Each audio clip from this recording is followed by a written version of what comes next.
प्रभुपाद के द्वारा श्री प्रभुपाद की जय। शब्दार्थ ना कभी नहीं ही निश्चय अस्य उनका कहीं से कोई भी राजन हे राजन गुमान कोई वेद जानता है विदित्सिता योजना यह जो जिज्ञासया विस्तृत जिज्ञासाओं से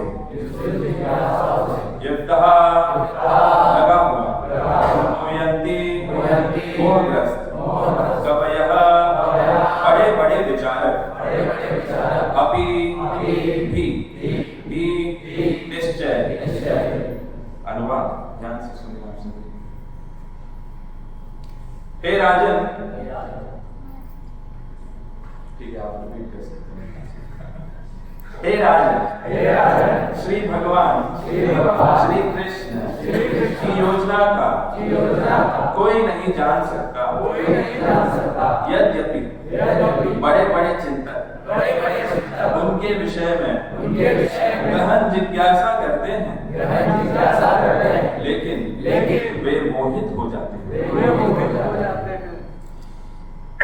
हे राजन, श्री भगवान श्री कृष्ण की योजना को कोई नहीं जान सकता यद्यपि बड़े बड़े भीष्मदेव विगत पापों तथा उनसे होने वाले फलों आदि द्वारा उत्पन्न महाराज युधिष्ठिर के मोह को पूर्ण रूप से काट रहे हैं। भीष्मदेव महाराज युधिष्ठिर को जोर देकर बताना चाह रहे हैं कि अनादि काल से शिव तथा ब्रह्मा जैसे देवताओं सहित कोई भी श्री भगवान की वास्तविक योजना को नहीं जान पाया है, तो भला हम उसके विषय में कैसे जान सकते हैं? इसके विषय में जिज्ञासा करना भी व्यर्थ ही है। यहाँ तक कि मुनियों द्वारा गहन दार्शनिक जिज्ञासाएं भी श्री भगवान की योजना को ठीक से समझ नहीं पाती। अतः सर्वोत्तम नीति है कि बिना तर्क के श्री भगवान के आदेशों का सहज भाव से पालन किया जाए।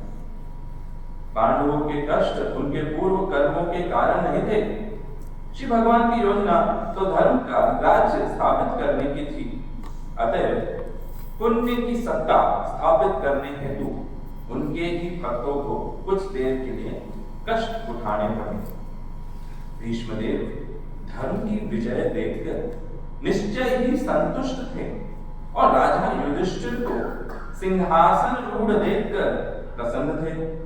यद्यपि वे स्वयं उनके विरुद्ध लड़े थे। भीष्मदेव जैसे महान योद्धा भी कुरुक्षेत्र के युद्ध को नहीं जीत सके, क्योंकि श्री भगवान यह दिखाना चाहते थे कि पाप कभी भी पुण्य को नहीं जीत सकता, चाहे कोई कुछ भी कर ले। भीष्मदेव श्री भगवान के महान भक्त थे, लेकिन उन्हें श्री भगवान की इच्छा अनुसार पांडवों के विरुद्ध युद्ध करना पड़ा, क्योंकि श्री भगवान यह दिखलाना चाह रहे थे कि असत्य पक्ष की ओर से लड़ने पर भीष्मदेव जैसे योद्धा भी जीत नहीं सकते। ओम ज्ञानतिमिरान्धस्य ज्ञानाञ्जनशलाकया चक्षुरुन्मिलितं येन तस्मै श्रीगुरवे नमः। श्रीचैतन्यमनोभीष्टं स्थापितं येन भूतले स्वयं रूपा कदा मह्यं ददाति स्वपदान्तिकं।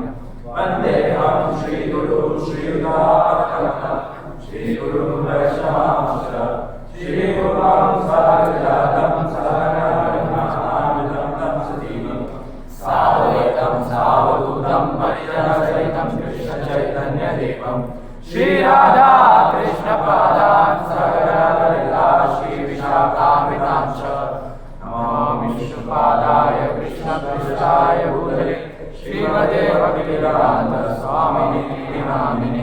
नमस्ते सरस्वती देवे गौरवाणी प्रचारिणे निर्विशेष शून्यवादी पाश्चात्यदेशकारिणे। वाञ्छाकल्पतरुभ्यश्च कृपा सिन्धुभ्यश्च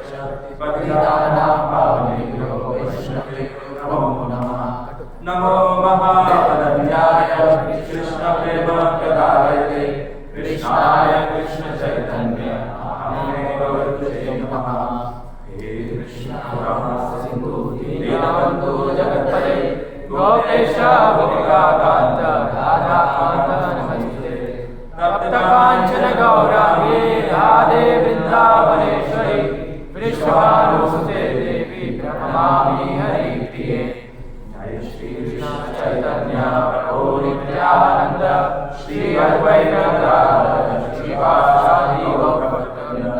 हरे कृष्ण कृष्ण कृष्ण हरे हरे हरे राम राम राम हरे हरे।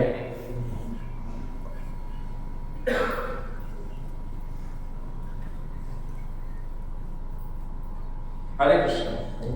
आप सबका फिर से बहुत बहुत स्वागत करता हूँ इस प्रातःकालीन श्रीमद् भागवतम का जो सुनने का और मेरा बोलने का महाभाग्य अवसर मिला है, जिसकी तुलना इस भौतिक संसार के किसी भी वस्तु, फायदे, संबंध, सबसे उच्चतम आनंद, सबसे उच्चतम सो कॉल्ड भौतिक संसार के भाग्य से की नहीं जा सकती।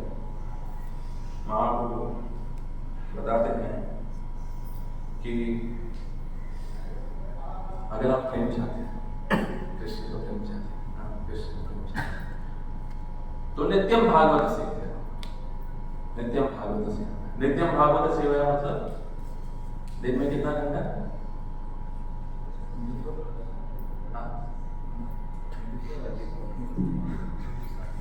कितना घंटा? 24 घंटे। लेकिन 8 घंटे तो हम कुछ सोते हैं, तो 24 घंटे।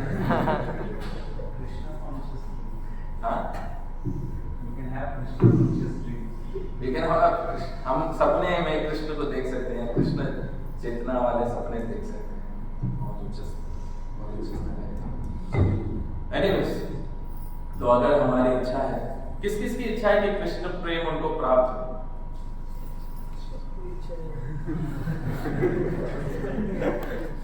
किस किस का लक्ष्य है कि कृष्ण प्रेम उनको प्राप्त हो? देखिए, दोनों प्रश्नों में ना फर्क है। आप लोगों ने फटाफट हाथ तो ऊपर कर दिए, लेकिन दोनों प्रश्नों में बहुत फर्क है। अंतर कोई बता सकता है क्या अंतर है? इच्छा और लक्ष्य में क्या अंतर होता है? इच्छा मतलब क्या? हमने कुछ चीज देखा, हमारे मन में ऐसा हुआ कि मैं इसे प्राप्त करूं या मैं इसका भोग करूं। हाँ, इच्छा। लक्ष्य मतलब क्या?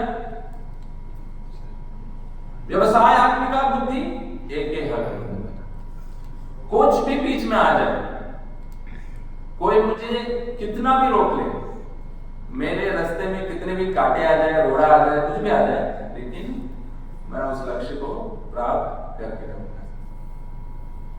तो अभी आप ईमानदारी से मुझे मत बताइए, लेकिन आप अपने मन में ये विचार कीजिए, जिसके पास मोबाइल है वो अपने नोट्स खोल सकते हैं, जिसके पास पेन और पेपर है वो अपना पेन और पेपर खोल सकते हैं, और एक प्रैक्टिकल थोड़ा चीज करते हैं। आप लिखिए ये वाक्य कि मेरे जीवन का लक्ष्य, और जो भी आपके जीवन का लक्ष्य है वो लिखिए। कोई देखने नहीं आने वाला, मैं भी पूछने नहीं वाला हूं, कोई कुछ नहीं करने वाला, छुपा के लिखो सब, ठीक है? मेरे जीवन का लक्ष्य डैश डैश डैश, जो भी है। ध्यान रखिए, ये कोई स्कूल और कॉलेज नहीं है जहां पर आपको सही मार्क्स, सही उत्तर पे मार्क्स मिल जाएंगे। ये हमारा जीवन है, और जीवन में जितना हम ईमानदार रहेंगे अपने आप से, वही चीज अच्छी है। अगर अपने आप से भी ईमानदार नहीं है तो फिर माया के संसार में तो है ही। एक और माया हमने खुद ने भी बना लिया अपनी तरफ से। ठीक है? तो जो आपने लिखा है ईमानदारी से कि मेरे जीवन का लक्ष्य डैश डैश डैश, जो भी है, ठीक है? क्लास के अंत में हम इसके विषय में चर्चा करेंगे। प्रसंग ये है कि युधिष्ठिर महाराज को लग रहा है कि मेरे वजह से ये इतने सब लोग मर गए, मेरे वजह से मुझे सम्राट बनाने के लिए इतना महान भीषण युद्ध हो गया और इतना नरसंहार हो गया, मेरे सभी परिजन जो है मारे गए। तो उनको आचार्य बताते हैं युद्ध करने से पहले अर्जुन को जो बात खा रही थी कि मैं इन सबको कैसे मारूं, जो दुख हो रहा था, वही दुख युद्ध करने के बाद युधिष्ठिर महाराज को हुआ। अब भगवान मौजूद है वहीं पर, लेकिन भगवान जो है उनको कहाँ लेके जाते हैं? भीष्म पितामह के पास। भीष्म पितामह, ताकि भीष्म पितामह उनके इस दुख का निवारण कर सके। तो प्रसंग ये चल रहा है, अभी युद्ध भूमि में है। भीष्म पितामह जो है शैया पर लेटे हैं। किसकी शैया पर लेटे हैं? गाढ़व की शैया पर लेटे हैं। आपको कभी कांटा चुभा है? कांटा चुभा है तो कितना दर्द होता है। कांटे से मुझे याद आया संत तुकाराम की पत्नी। एक बार संत तुकाराम जो भजन करने के लिए अलग अलग पहाड़ के ऊपर चले जाते थे। तो एक बार संत तुकाराम की पत्नी जो है हर रोज उनको अलग अलग पहाड़ पर ढूंढती थी ताकि भोजन उनको खिला सके। तो एक बार वो जा रही थी भोजन खिलाने के लिए और संत तुकाराम जो अपना भजन कर रहे थे, भगवान का विठल विठल विठल विठल नाम ले रहे थे। तो अचानक से इनकी पत्नी को कांटा लग गया।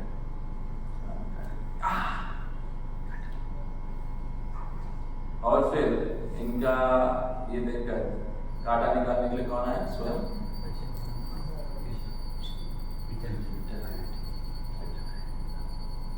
इससे तो वो कृष्ण ही है, लेकिन विठल है। ठीक है, तो यहाँ पर भीष्म पितामह किसके शैया पर लेते हैं? बाणों के शैया। कितने बाण हैं?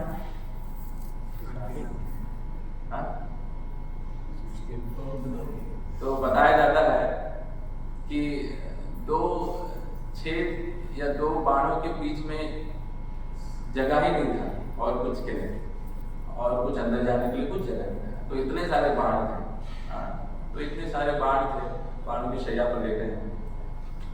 और अभी भीष्म पितामह ऐसी अवस्था में कि मृत्यु का समय आ चुका है नजदीक, भगवान का दर्शन हो रहा है सामने, और ऐसी अवस्था में वो युधिष्ठिर महाराज को बता रहे हैं कि देखो आप जो है धर्म के पुत्र हैं और बाकी जो पांडव है वो भी महान भक्त, महान व्यक्ति है, तो भी आप लोगों के साथ ऐसा दुख क्यों हुआ? और इस श्लोक में बता रहे हैं कि भगवान की योजना को कोई नहीं जान सकता। भगवान की योजना को कोई नहीं जान सकता। फिर भी मेरा प्रश्न है, क्या आप में से कोई ऐसा है जो भगवान की योजना को जानता है? नहीं, ऐसा कैसे? ट्राई तो कीजिए। कोई प्रश्न है कि भगवान की योजना को जानता है? देखिए, जब हम योजना की बात करते हैं तो अलग अलग लेवल पे सेम बात हो सकती है। जैसे कोई पूछ सकता है कि what is your plan? What is your plan? आपका योजना क्या है? तो कोई बोल सकता है कि मेरा योजना है कि मैं मंदिर जाऊंगा।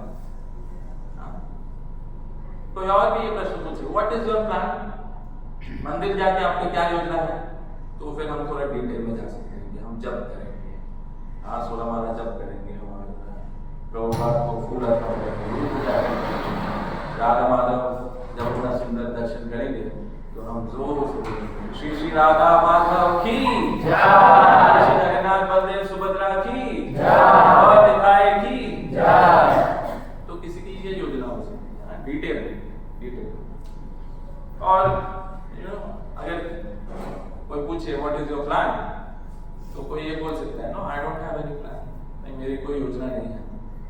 तो यहाँ पर भीष्म पितामह की कौन से योजना की बात कर रहे हैं? भगवान की ऐसी कौन सी योजना है जो हम नहीं जान सकते? तो चलते हैं इस सृष्टि पर, सृष्टि का निर्माण। ये भौतिक सृष्टि का निर्माण क्यों हुआ, कोई बता सकता है? भगवान की योजना है तो भौतिक सृष्टि का निर्माण क्यों हुआ?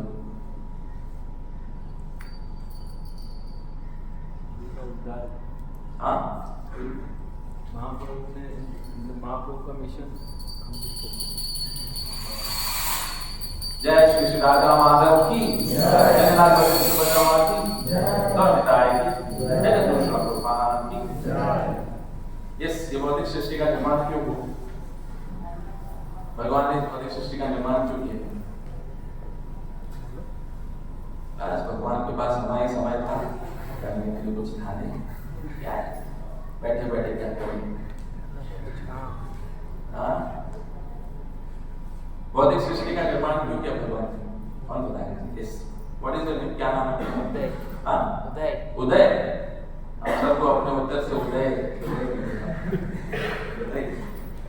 हरीश, हाँ, आई थिंक जब कृष्णा कॉन्शियस अलग हो गए थे, कृष्णा के प्रेम से अलग होते इसलिए जीव जो है कृष्ण के प्रेम से अलग हो गए थे, इसलिए भौतिक संसार का निर्माण। कुछ और विचार किसी का? धन्यवाद उदय। भौतिक संसार का निर्माण किस प्रभु? हमें भगवान के बिना एंजॉय करने की इच्छा हो गई। हमें स्वतंत्र रूप से भोग करने की इच्छा हुई। यस, तो भगवान असली स्वतंत्रता जानते हैं, इंडिपेंडेंस क्या होता है वो जानते हैं, तो भगवान ने हमको एक प्लेटफॉर्म बना के दिया। भगवान जानते हैं कि असली स्वतंत्रता क्या है। अच्छा, इसलिए उन्होंने एक प्लेटफॉर्म बना दिया। यस, और किसी को कुछ विचार कि भगवान ने भौतिक संसार क्यों बनाया? क्या उद्देश्य है भगवान का भौतिक संसार? क्या योजना है? हम योजना की बात कर रहे हैं, क्या योजना है भौतिक संसार बनाने के पीछे भगवान क्या है?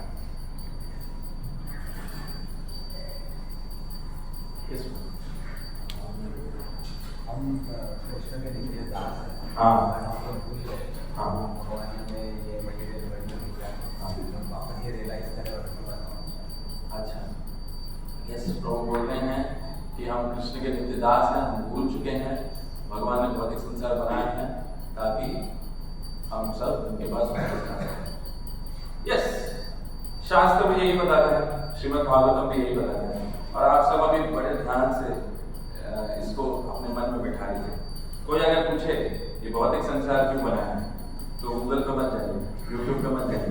जैसे ही मुझे ये श्लोक मिला तो मैं गूगल पे what is the plan of God,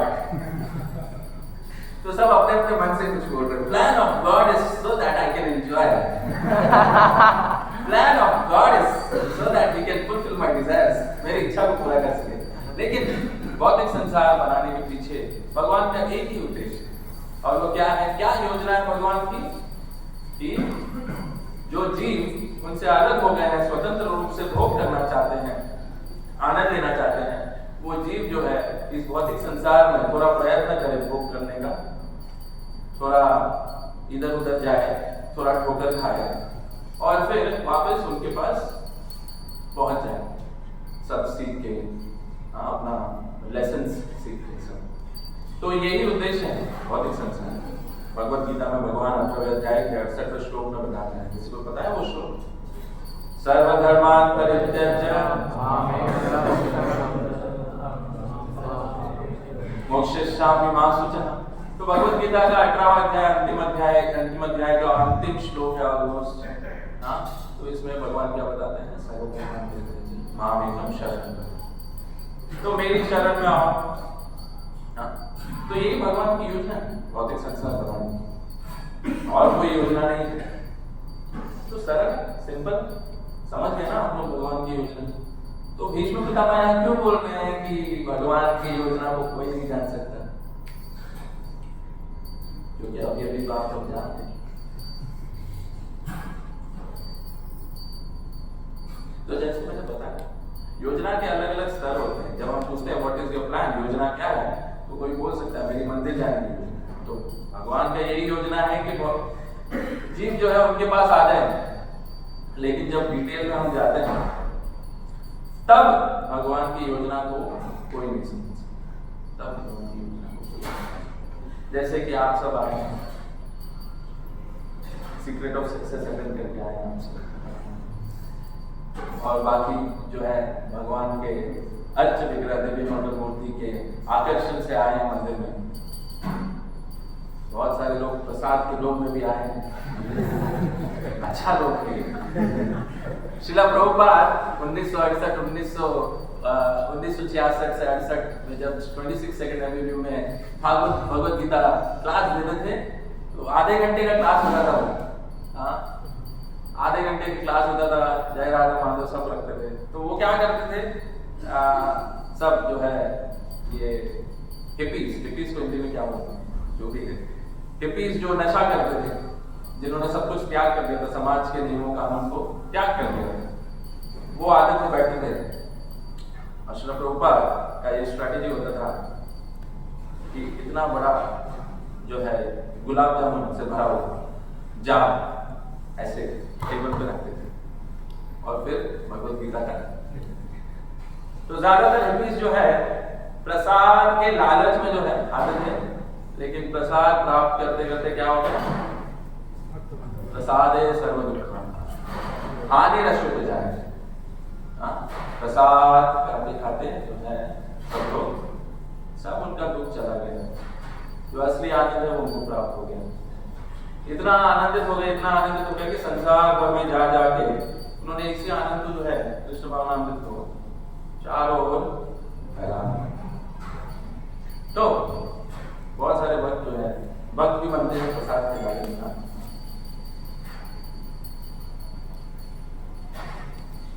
तो कोई कह सकता है कि हम सब भक्त बने कुछ ना कुछ आनंद प्राप्त करने, थोड़ा खुशी, थोड़ा मजा आए, क्योंकि बाहर की दुनिया में कोई ठीक ढंग से बात भी नहीं करता। यहाँ तक कि रिक्शा वाला भी होता है, हम बोलते हैं अरे भैया इधर चलो, वो बोलता है हम नहीं चलेंगे। मेरा बहुत अनुभव है। तो हमने देखा है कि बाहर के लोग जो ठीक से बात भी नहीं करते, लेकिन यहाँ पर जो है भक्त एक दूसरे से बड़े प्रेम पूर्वक बात करते हैं, तो थोड़ा आनंद मिलेगा, थोड़ा खुशी मिलेगा, थोड़ा मजा मिलेगा। हाँ, लेकिन हम क्या देखते हैं कभी कभी कि भक्तों के जीवन में बड़ा दुख आता है। हाँ, भक्तों के जीवन में बड़ा दुख आता है। आप लोगों ने देखा देखा ही नहीं, देखा ही नहीं, नहीं देखा नहीं, ये सच में आता है। आप देखेंगे श्रीमद् भागवतम जब अध्ययन करते हैं तो श्रीमद् भागवतम क्या है, भक्त का चरित्र है, भगवान और भक्त का चरित्र है, भगवान और भक्त का आदान प्रदान है।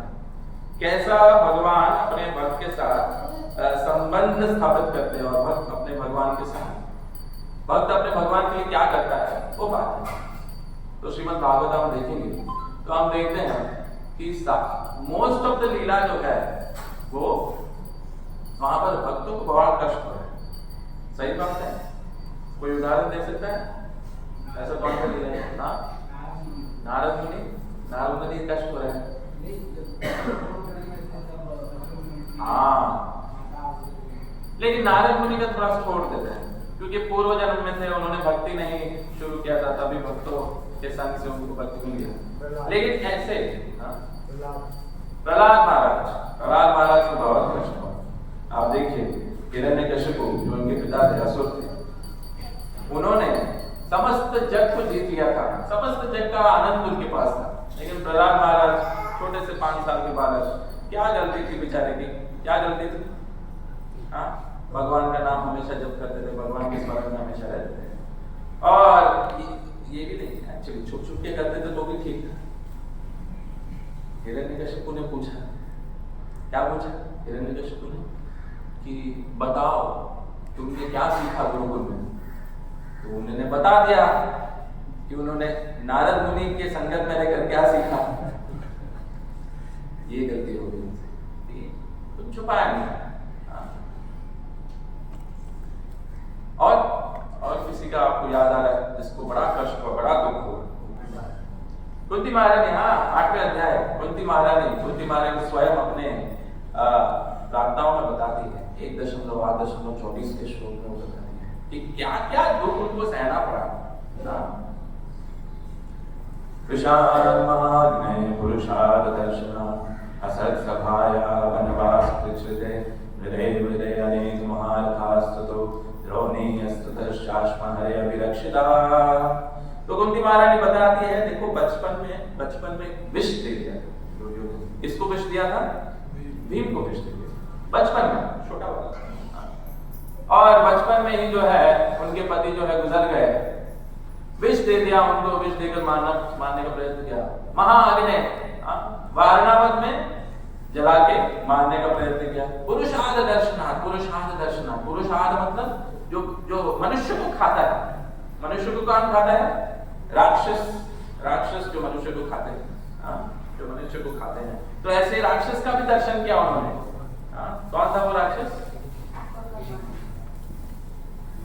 बहुत सारे राक्षस थे लेकिन एक स्पेसिफिक राक्षस का नाम है जिसका नाम है हिडम, जिसकी बहन हिडम की थी। पुरुषार्थ दर्शनार्थ असत सभा, ऐसी सभा लगाई गई जिसमें ये योजना बनाई गई, फिर से योजना बनाई गई क्या कि इन पांडवों को हम इनको संपत्तिहीन करेंगे, भिखारी बना के छोड़ेंगे, इनको वन में भेजेंगे। और ऐसा असत सभा लगाया गया पूरी योजना के साथ। पासे भी बिछाए गए, सब कुछ बिछाया गया। ऐसी असत सभा थी जहां पर पांडवों ने अपना संपत्ति खो दिया, अपना ऐश्वर्य, अपना नाम, सब कुछ खो दिया, यहाँ तक कि अपनी पत्नी की जो है जो इज्जत होती है वो भी। असत सभा वनवास से फिर वन में चले गए, वन में चले गए। फिर बाद में क्या वनवास से मिले आने का महाभारत। तो महाभारत का युद्ध हुआ। क्यों युद्ध हुआ? क्योंकि वन से वापस आए 12 साल और फिर 1 साल के अज्ञातवास के बाद, और फिर आके उन्होंने महाराज धृतराष्ट्र से विनम्र होकर युधिष्ठिर महाराज ने प्रार्थना की कि हे महाराज, हमने वनवास भोग दिया, अज्ञातवास भी भोग दिया, अब आप हमें अपना संपत्ति दे दीजिए। तो दुर्योधन क्या बोलता है? नहीं, मैंने अर्जुन को पहचान लिया था अज्ञातवास, तो फिर से जाओ वनवास। और फिर महाभारत के युद्ध में कौन सामने खड़ा था पांडवों के? कौरव सेना में कौन कौन थे? भीष्म, द्रोण, भीष्म, द्रोण। ये भीष्म द्रोण दोनों ही जो है काफी थे अच्छे। भीष्म पितामह को क्या था? इच्छा मृत्यु। बताइए, मृत्यु वो भी अपनी इच्छा से। कितने आनंद की बात ना कि जब तक मैं इच्छा नहीं करूंगा ना तब तक मैं मरूंगा नहीं, और जब तक वो मरेंगे नहीं तब तक। और द्रोणाचार्य को बताया जाता है कि जब तक उनके हाथ में शस्त्र होता था तब तक उन्हें कोई नहीं हरा सकता था, परास्त नहीं कर सकता। तो ऐसे 2 योद्धा थे। क्या पांडवों की सेना में ऐसा कोई योद्धा था इच्छा मृत्यु? ऐसा कोई कर्ण भी था जिसके पास कवच था, कुंडल था। तो ये युद्ध जितना भी ऑलमोस्ट इनफैक्ट महाभारत के युद्ध में बताया जाता है कि भीष्म पितामह ने कई बार जो है ऐसा आक्रमण किया, इतने योद्धाओं को मारा कि कई बार जो है पांडव सेना जो है निराश हो जाती थी। एक बार तो ऐसा हुआ कि दुर्योधन ने भीष्म पितामह को बोला कि हे पितामह, आप जो है ठीक से युद्ध नहीं कर रहे, पांडवों को नहीं मारो, ये छोटे मोटे सेनाओं को मार के क्या फायदा होगा, पांडवों को मारो। तो फिर भीष्म पितामह क्योंकि क्षत्रिय है, तो क्षत्रिय कौन है उनमें? तो क्षत्रिय कहते हैं कल मैं पांडवों को खत्म करूंगा, कल सब पांडव खत्म हो जाए। और सच में वो पांडवों को खत्म नहीं कर सकते थे, महान योद्धा थे। तो ऐसे ऐसे योद्धा का अस्त्र। और फिर अंत में क्या हुआ? महाभारत के युद्ध के अंत में युद्ध जीत गए, फिर भी चैन नहीं। एक और कौन? अश्वत्थामा। अश्वत्थामा ने क्या किया? ब्रह्मास्त्र। किस पे? पांडवों को भी चलाया, और पांडवों का जो अंतिम बीज कौन था? परीक्षित महाराज को भी चलाया। तो पांडवों पे जब चलाया तब अर्जुन ने तो अपना ब्रह्मास्त्र के खत्म कर दिया ब्रह्मास्त्र। लेकिन परीक्षित महाराज पे जब चलाया, जो परीक्षित महाराज जो गर्भ के अंदर थे, उनको अंत करने का, उनका मृत्यु करने का ये कर दिया। कल्पना कीजिए, मतलब आप लोग कल्पना नहीं कर सकते, आप लोग ब्रह्मचारी बनने के योग्य गृहस्थ का आप लोग को कुछ पता नहीं, लेकिन जो कुछ गृहस्थ है, कल्पना कीजिए कि आपका एक ही बच्चा है या आपका एक ही छोटा भाई है, और उसको भी कोई मारने का प्रयत्न कर रहा है, और आप कुछ नहीं कर सकते, आप कुछ भी नहीं कर सकते, और वो क्या होता है? वो मर जाता है, और आप फिर भी कुछ नहीं कर पाए। तो आपके क्या हालत? तो अर्जुन और पांडवों की क्या हालत? तो ये कब से हुआ शुरू? पांडवों के पैदा हुए वन में, थोड़े बड़े हुए, पिता मर गए, और फिर क्या हुआ? जहर देके मारने का प्रयत्न। कितने ईर्ष्यालु लोग आसपास। हम लोग श्री रूप गोस्वामी बताते हैं, क्या बताते हैं? जनक संग त्याग, मतलब जो असत्संग है उसको त्याग करना है। लेकिन पांडव जो है असत्यों के संग में ही नहीं, ईर्ष्यालु व्यक्तियों के संग में थे, जो तैयार थे कि कब इनको मैं आघात करूंगा, कब मैं इनको मारूंगा। फिर थोड़े बड़े हुए, थोड़ा वर्ष जो है कुछ इंद्रप्रस्थ में इन्होंने भोग किया, लेकिन फिर उसके बाद ये सब तो जीवन के अंत तक हम देखते हैं पांडव जो महान भक्त है, भगवान के शुद्ध भक्त है, उनके जीवन में ऐसा हुआ। और किसी के जीवन चरित्र में ध्रुव महाराज, बेचारा 5 साल का, क्या इच्छा थी बेचारे की, छोटा सा बालक, छोटी सी इच्छा, अपने पिता के गोद में बैठना चाहता है। लेकिन जो उनकी सौतेली सुरुचि वो बताती हैं कि तुम इनकी गोद में बैठने के अधिकारी नहीं हो, उतर जाओ। और उनके पिता जो है उनको उतार भी देते हैं। चित्रकेतु महाराज का अगर आप लोगों को पता है, चित्रकेतु महाराज ने भगवान का दर्शन भी कर लिया। हाँ, भगवान का दर्शन भी कर लिया, भगवान को फेस टू फेस देख भी लिया। फिर भी माता पार्वती ने उनको श्राप दे दिया। क्या श्राप दिया? जाओ तुम असुर बन जाओ। और फिर वो वृत्रासुर बन गए। वृत्रासुर भगवान का दर्शन करने के बाद भी ऐसा हुआ, तो कष्ट जो कम नहीं हुआ। उससे पहले चित्रकेतु महाराज का पुत्र नहीं हो रहा था, अनेक लाखों उन्होंने शादी कर ली थी, पुत्र नहीं हो रहा है। पुत्र हुआ तो भी ऋषियों ने कहा कि ये पुत्र जो तुम्हें आनंद दे रहा है ये दुख का कारण भी बनेगा। कुछ वर्षों बाद उनकी बाकी पत्नियों ने उस पुत्र का जहर देकर मार दिया, ईर्ष्या, क्योंकि हमें पुत्र नहीं हुआ। तो चित्रकेतु महाराज का भी ऐसा है। गजेंद्र पिछले जन्म में कौन थे? इंद्रदुम्न महाराज को भी श्राप मिल गया, हाथी बन गए। क्या कर रहे थे वो? अपना भक्ति कर रहे, वन में बैठकर भजन कर रहे थे। भरत महाराज क्या कर रहे थे वो? 24 साल की आयु में उन्होंने सब कुछ त्याग कर दिया। क्या कर रहे थे वो? भजन कर रहे थे, वन में बैठकर भजन कर रहे थे। और क्या हुआ उनके साथ? क्या दिया भगवान ने फिर उनको? हिरण का शरीर, अगले जन्म में हिरण का शरीर। तो हम देखते हैं क्या, इससे हम क्या नतीजा निकाल सकते हैं कि जो भगवान का भक्त बनता है उसका क्या होता है? बताइए क्या होता है उसके साथ?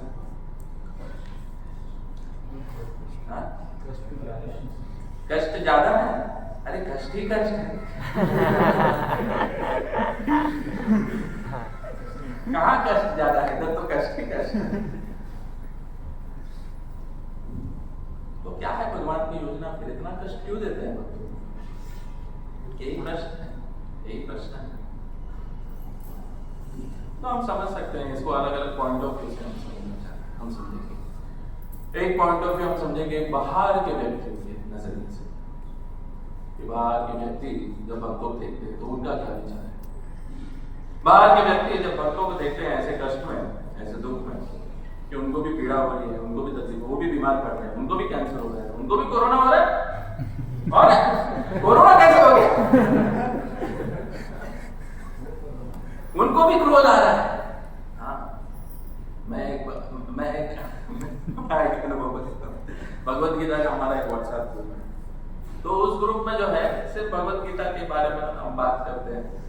और तो एक बार क्या हुआ, किसी ने उस ग्रुप में कुछ अलग ही मैसेज आया, तो मैंने उस मैसेज को डिलीट कर दिया।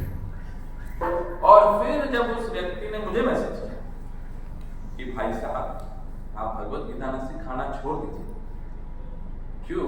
क्योंकि आपने मेरे से बिना पूछे मैसेज डिलीट कैसे किया? तो क्रोध कैसे आता है भक्तों को? हाँ, तो बाहर के व्यक्ति जो है ये देखकर सोच सकते हैं कि इन लोग टाइम पास कर, ये लोग सब दिखावा कर रहे हैं। तो ये बाहर के व्यक्तियों को विचार है। अभी जो भक्त है, हम सब भक्त हम सब साधक हैं, साधक प्रैक्टिसिंग डिवोटीज, प्रैक्टिस कर रहे हैं, प्रयत्न कर रहे हैं, अभ्यास कर रहे हैं। किस चीज का अभ्यास कर रहे हैं हम सब? किस चीज का अभ्यास कर रहे हैं हम सब? कृष्णा कॉन्शियसनेस, भक्त, भगवान का दास बनने का अभ्यास कर रहे हैं। तो हम सब जो साधक हैं, जब हम ये देखते हैं तो हमारा विचारधारा क्या हो सकता है? अरे भक्ति में आया था, सोधा था, आनंद आएगा, मजा आएगा, कुछ नहीं तो प्रसाद तो खाने में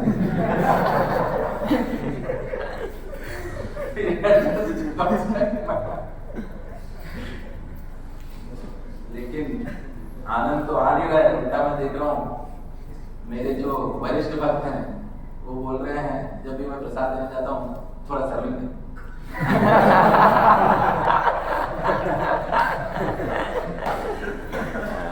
अब डिस्ट्रीब्यूशन करो, थोड़ा माता जी को थोड़ा हार बनाइए, थोड़ा सेवा कीजिए, थोड़ा सेवा कीजिए। अरे सेवा ही करना था तो बाहर क्या कोई तकलीफ था? पैसे भी मिल रहे थे, इधर भी आके वही कष्ट करना है, वही परिश्रम करना है। हाँ, तो साधक का ऐसा विचार हो सकता है। और कोई अगर बहुत प्रगतिशील भक्त है, कोई गंभीर भक्त है, तो वो क्या विचार करेगा? वो ये विचार कर सकता है कि पूछ सकता है अथा तो ब्रह्म जिज्ञासा, अथा तो ब्रह्म जिज्ञासा। वेदांत सूत्र जो है बताता है कि अगर आपको मनुष्य शरीर प्राप्त हुआ है तो आप अभी जिज्ञासा करो, अभी जिज्ञासा करो। क्या जिज्ञासा करना है? क्या प्रश्न पूछना है? खाना कहाँ मिलेगा? प्रसाद ठीक मिलेगा कि नहीं?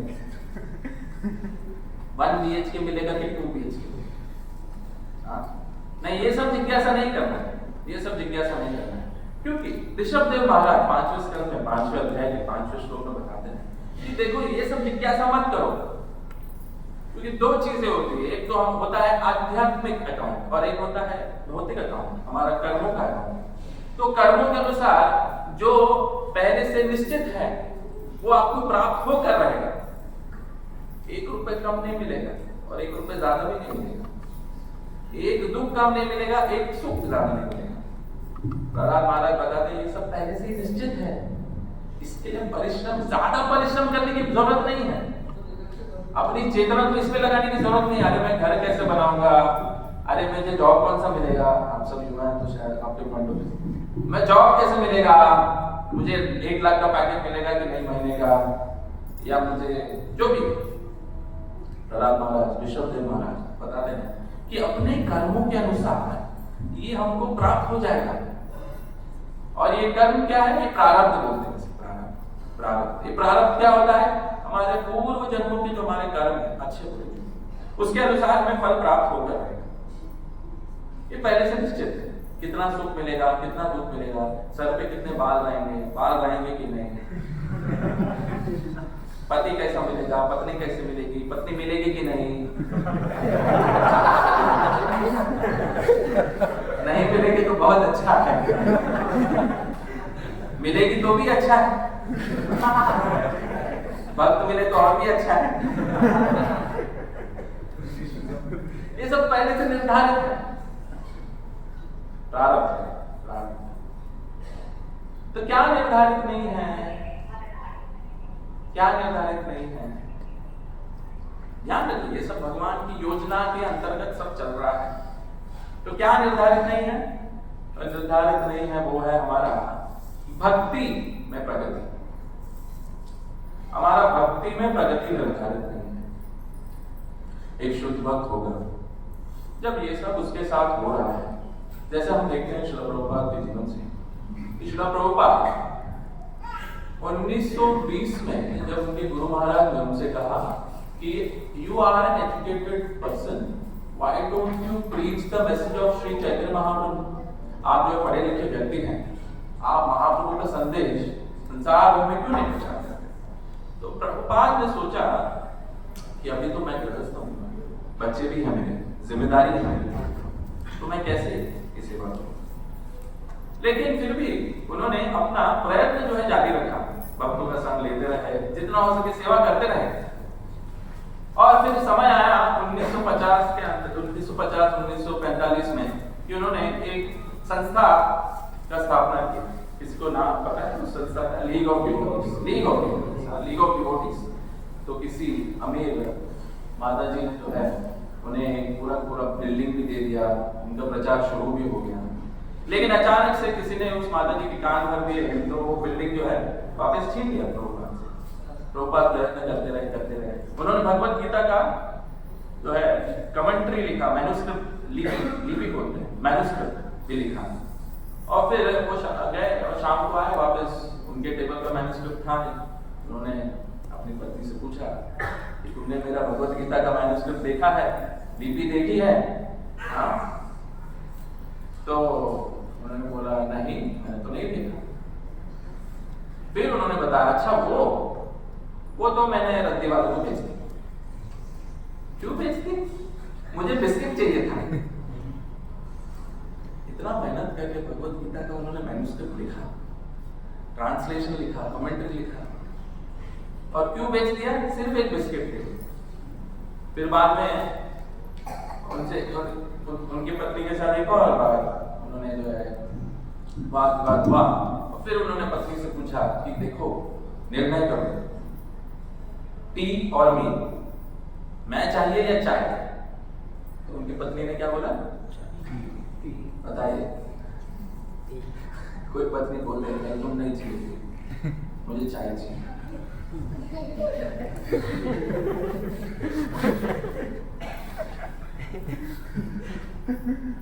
भक्ति सिद्धांत सरस्वती महाराज बताते हैं एक आने का सर्कस, एक आना सर्कस बताते हैं कि सर्कस का एक एंट्री होता है, एक एग्जिट होता है।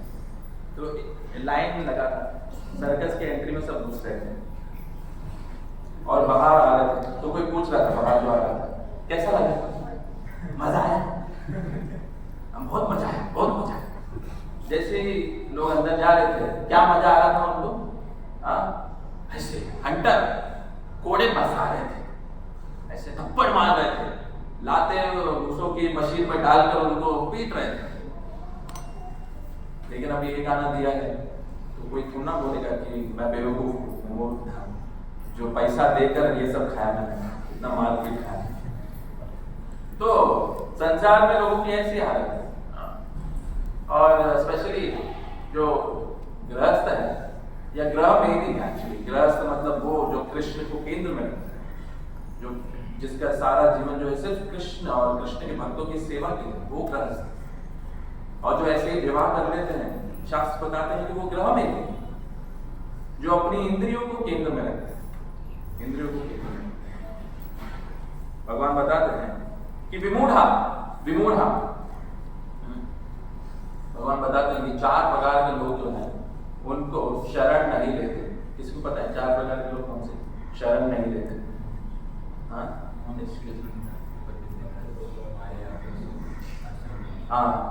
माम दुष्कृतो मूढ़ा प्रपद्यन्ते नराधम। तो प्रभुपाद बताते हैं विमूढ़ा बोल के एक शब्द। मूढ़ा मतलब क्या? मूर्ख। मैं प्रभुपाद का टेप सुन रहा था। विमूढ़ा मतलब क्या? प्रभुपाद बताते स्पेशल टाइप का मूर्ख, वेरी स्पेशल मूर्ख। वेरी स्पेशल मूर्ख। क्या वेरी स्पेशल मूर्ख? प्रभुपाद जो है बहुत बार जो है जीवों को जो फूलिश रास्कल्स बताते हैं। क्यों बताते हैं? मैं सोचता हूँ क्यों बताते हैं? ऐसा क्या गुनाह क्या कर दिया जो प्रभुपाद जो है रास्कल्स, फूलिश, ऐसे सब शब्दों का प्रयोग करते हैं। फिर बाद में थोड़ा विचार किया मैंने, मुझे कुछ समझ नहीं। ये जीव की परिस्थिति, थोड़ा विचार करता है फिर कुछ समझ नहीं गया। फिर मैं अपने शिक्षा गुरु के पास गया, ऐसा क्यों प्रभुपाद ऐसा क्यों? तो बताते हैं कि जो ज्यादातर लोग वो अपने इंद्रियों को केंद्र बिंदु बनाते हैं अपने जीवन। इंद्रियों को केंद्र बिंदु बनाना मतलब क्या? इंद्रियों को संतुष्ट करना। इंद्रियां क्या है? आंखें, कान, जिह्वा, चमड़ा। एक मैं बोल रहा हूँ, कौन सा? चमड़ा, आंखें, कान, नासिका। आंखें, नासिका, कान, चमड़ा, जिह्वा, ये इंद्रिय। तो जो विमूढ़ा है, जो मूर्ख, फूलिश, रास्कल, वो क्या करते हैं? इंद्रियों को केंद्र बनाते हैं, इंद्रियों मतलब आंखों को कुछ चीजें अच्छी लगती है तो आंखों के पीछे उसके पीछे भागने भागते हैं। जैसे आंखों को सिनेमा देखना बहुत पसंद तो मूवी थिएटर चले जाएंगे, पुष्पा 1 पुष्पा 2 अच्छी भी नहीं लगी तो भी जाएंगे। कानों को कुछ चीज अच्छी लगती है तो उसके पीछे चले जाएंगे। जीवा को कुछ चीज अच्छी लगी, समोसा अच्छा लगा, बड़ा पाव अच्छा लगा, कुछ अच्छा लगा, पेस्ट्री अच्छा, उसके पीछे चले जाएंगे। लेकिन इतना विचार नहीं करते कि ये सब जो मैं संतुष्ट कर रहा हूं, ये इंद्रिया जो है ये कौन है, ये इंद्रिया क्या है, क्या है इंद्रिया? ये आंख, ये कान, ये नाक, ये क्या है? किस चीज से बनी है ये इंद्रिया? भूमि आपो नरो वायो खम मनो बुद्धि रेवचा अहंकार है इनमें भिन्ना प्रकृति रष्टता। भगवान बताते हैं ये सब जो है भिन्ना प्रकृति है, भिन्ना प्रकृति। अभी भिन्ना प्रकृति मतलब क्या होता है? भिन्ना प्रकृति मतलब सरल भाषा में अगर समझा जाए, भिन्ना प्रकृति मतलब भगवान ने अलग कर दिया है, मतलब ये इनमें चेतना नहीं है, जीवित नहीं है, समझ रहे? जीवित नहीं है, जीवित नहीं है। तो ये इंद्रिया जो है 5 तत्वों से बना है, जीवित नहीं है। जीवित नहीं है। अभी कोई वस्तु जीवित ही नहीं है, उनको संतुष्ट करने में लगे हैं। अब ये संतुष्ट हुआ नहीं हुआ ये किसको पूछेंगे, क्योंकि इंद्रिया तो जीवित ही नहीं है। आप समझ रहे हैं? इसके लिए प्रभुपाद क्या बोलते हैं, आपको पता है क्या? क्योंकि जीव की ऐसी हालत है और जीवन भर जो है जीव जो है किसी को संतुष्ट करने में लगा रहता है। हम बात कर रहे थे कैसे भक्तों के जीवन में कष्ट आता है। तो शुद्ध भक्त क्या करता है? शुद्ध भक्त, देखिए ऐसा नहीं है कि शुद्ध भक्तों के जीवन में कष्ट नहीं आता है। हम देखते हैं कि शुद्ध भक्तों के जीवन में कितना कष्ट है, कितना कष्ट है। लेकिन अभी शुद्ध भक्त का क्या होता है स्तर? शुद्ध भक्त जो है दिव्य स्तर पर होते हैं, दिव्य स्तर पर। अब ये दिव्य स्तर क्या होता है? कोई बता सकता है दिव्य स्तर क्या होता है? ब्रह्मभूत प्रसन्नात्मा न सोचति न कांचति सम सर्वेषु भूतेषु मत भक्तिं लभते। ब्रह्मभूत प्रसन्नात्मा, तो दिव्य स्तर मतलब क्या होता है? ब्रह्मभूत मतलब इसको ब्रह्म आनंद की प्राप्त हो जाती है, या हमेशा जो है आनंद में रहता है, ब्रह्म के आनंद में रहता है। अभी ब्रह्म के आनंद में क्यों रहता है ये हमेशा? क्योंकि इसे पता है कि ये मैं जो कभी मरूंगा नहीं, मैं जो कभी मरूंगा नहीं, और मैं इस संसार का सिटीजन भी नहीं हूं, मैं कभी मरूंगा नहीं, इस संसार का सिटीजन नहीं हूं, और ये जो भी हो रहा है मेरे कर्मों के अनुसार मुझे मिल रहा है, जो भी दुख सुख हो रहा है मेरे कर्मों के अनुसार मिल रहा है। जब ये कर्म खत्म हो जाएंगे तब जो है ये दुख सुख भी खत्म हो जाएंगे, हो जाएंगे, हो जाएंगे। कैलकुलेशन इजी है, कर्म खत्म तो दुख सुख भी खत्म। तो ब्रह्मभूत प्रसन्नात्मा तो दिव्य स्तर। तो शुद्ध भक्त जो है वो समझते हैं कि मैं जो हूं ये शरीर नहीं हूं, मैं भगवान का दास हूं, और दास होने के नाते मुझे जो है अपनी चिंता करने की आवश्यकता नहीं, क्योंकि मेरी रक्षा जो है भगवान करेंगे, क्योंकि मैं भगवान का दास हूं। और दास का सिर्फ एक ही कर्तव्य है, क्या कर्तव्य है? कि मैं भगवान की सेवा में लगा रहूं। ये शुद्ध भक्त की चेतना है, जो स्वाभाविक चेतना है उनकी। अभी हम कौन से स्तर पर हैं?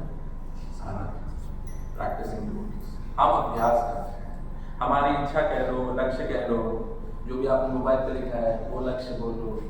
आशा है कि आप सबने लिखा है कि कृष्ण प्राप्त करना चाहता हूँ या कृष्ण भक्ति प्राप्त करना चाहता हूँ। अगर इसके अलावा और कुछ लिखा है तो भगवत गीता को आपको पढ़ना फिर से जरूरी हो गया, ठीक है, अच्छे से पढ़िए। लेकिन आपका लक्ष्य है कि मैं कृष्ण को प्राप्त करना चाहता हूँ, साधन के स्तर पर है, तो अभी हमें क्या करना चाहिए? क्योंकि हमारी जो भक्ति जो है स्वाभाविक नहीं होती, कभी कभी नहीं होती कभी कभी। और जब स्पेशली जब ऐसे दुखी की परिस्थिति आते हैं, कष्ट की परिस्थिति आते हैं, तब तो हमें लगता है कि क्या ये क्यों मैं भक्ति करूं? कॉलेज में भी वही तकलीफ, इधर भी वही तकलीफ, कॉलेज में भी पीयर प्रेशर, इधर भी पीयर प्रेशर, उधर पीयर प्रेशर में पढ़ना पड़ता है, इधर पीयर प्रेशर में जब करना पड़ता है। हाँ? तो क्यों मैं नहीं करूँ? लेकिन भगवान बताता है 9वें अध्याय के 31वें श्लोक में भगवान बताते हैं, क्षिप्रं भवति धर्मात्मा, क्षिप्रं भवति धर्मात्मा। क्षिप्रं मतलब आप जो है तुरंत धर्मात्मा बन जाओगे, शीघ्र शीघ्र धर्मात्मा। कब? अगर थोड़ा भी आप में कुछ कमी है तो भी अगर आप निरंतर मेरी सेवा करते रहेंगे, निरंतर मेरी भक्ति करते रहेंगे, तो तुरंत तुरंत जो है क्षिप्रं भवति धर्मात्मा, तुरंत धर्मात्मा बन सकते, तुरंत धर्मात्मा बन सकते। इसमें कितना समय लगता है? कोई पूछ सकता है कितना समय लगता है? हाँ, हम सब नाम जप कर रहे हैं, कुछ समय से कर रहे हैं सब नाम जप, सही बात है। तो कितना समय लगा? क्या आप लोग को प्राप्त हो गया आपका लक्ष्य? प्राप्त हो गया आप लोग को लक्ष्य? नाम जप तो कर रहे हैं ना, लेकिन भगवान के दर्शन भी कर रहे हैं, नाम जप भी कर रहे हैं, गुरु पूजा में नाच भी रहे हैं, प्रसाद तो ले ही रहे हैं। हाँ, क्या हमें लक्ष्य प्राप्त हो गया? ये 5 टाइप की मुक्ति होती है, सबको पता है 5 टाइप की मुक्ति होती है। किसको पता है क्या नाम है 5 टाइप की मुक्ति का? सायुज्य। लगता है प्रभु ने जो है अच्छे से पढ़ाई की। और कोई 5 टाइप की मुक्ति? सायुज्य, सालोक्य, यस प्रभु, हाँ सारूप्य, साष्टी, 5 टाइप की मुक्ति। हाँ, प्रभुपाद बताते हैं, लेकिन भक्तों को जैसे विमूढ़ा होता है, भक्त क्या होता है? उनको विमुक्ति मिलती है, विमुक्ति। 10वें स्कंद में 10वें अध्याय में बार बार वो इस चीज को बताते हैं कि भक्तों को जो है विमुक्ति मिलती है। प्रभुपाद से एक इंटरव्यू में पूछा क्या आपके सारे शिष्य जो है मुक्त हो गए? सारे शिष्य मुक्त हो गए? तो प्रभुपाद ने बोला हाँ, सारे शिष्य मुक्त हो चुके हैं। ऐसे कैसे? क्योंकि हम देखते हैं कि कुछ शिष्यों में कुछ तकलीफें थी जब लीला में पढ़ते तो कैसे मुक्त हो गया? तो प्रभुपाद बताते हैं कि 5 टाइप का मुक्ति होता है, लेकिन भक्त जो भक्ति कर रहा है उसको विमुक्ति मिल जाता है, विमुक्ति, तुरंत विमुक्ति मिल जाता है। विमुक्ति क्या होता है? विमुक्ति जो है एक स्पेशल टाइप का मुक्ति जो भक्तों को। स्पेशल टाइप का मुक्ति क्या है? भगवान के लिए प्रेममय सेवा करने का अवसर, भगवान के लिए प्रेममय सेवा करने का अवसर, या भगवान के लिए सेवा करने का अवसर, स्पेशल मुक्ति। तो आप में से कौन कौन है जो भगवान के लिए सेवा कर रहा है? कोई नहीं करता है। आप में से कौन कौन है जो भगवान के लिए सेवा कर रहा है? प्रेम नहीं हो तो भी ठीक है, सेवा कर रहा है।